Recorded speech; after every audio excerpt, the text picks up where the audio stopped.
हमारे खुदावंद यीशु की अंजील मुकद्दस मत्ती के मुताबिक उसका 13वां बाब 47 से 53 आयत तक। एक दिन यीशु ने अपने शागिर्दों से कहा कि आसमान की बादशाही उस महाजाल की मानित है जो झील में डाला जाता और हर तरह की मछलियां समेट लेता है।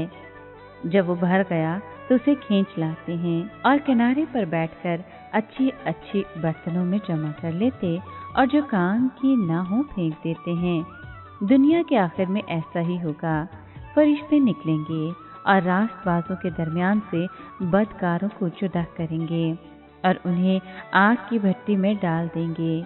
वहाँ रोना और दांतों का पीसना होगा। क्या तुम ये सब कुछ समझ गए हो? उन्होंने उससे कहा, हाँ।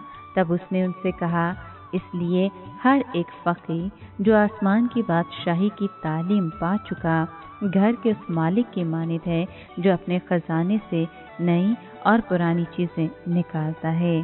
जब यीशु ये तमसीलें खत्म कर चुका तो वहां से रवाना हुआ। पाक कलाम के पढ़े और सुने जाने पर खुदावंद की बरकत हो, खुदा का शुक्र हो।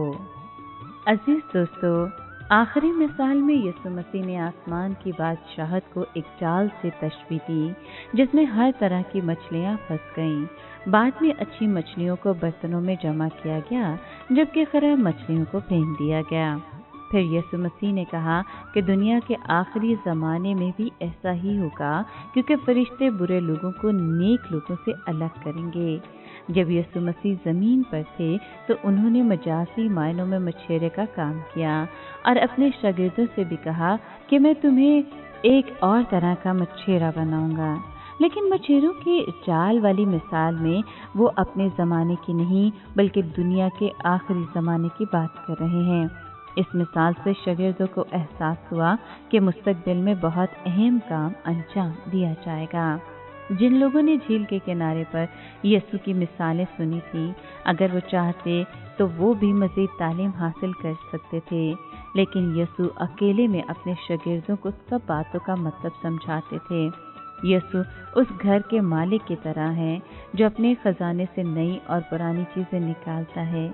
उन्होंने लोगों को मुतासिर करने के लिए मिसालें देकर तालीम नहीं दी, बल्कि उन्होंने इन मिसालों के ज़रिए अपने शागिर्दों को ऐसी सच्चाइयाँ सिखाईं जो एक अनमोल खजाने की तरह थी। वाकई यीशु जैसा उस्ताद कोई न था।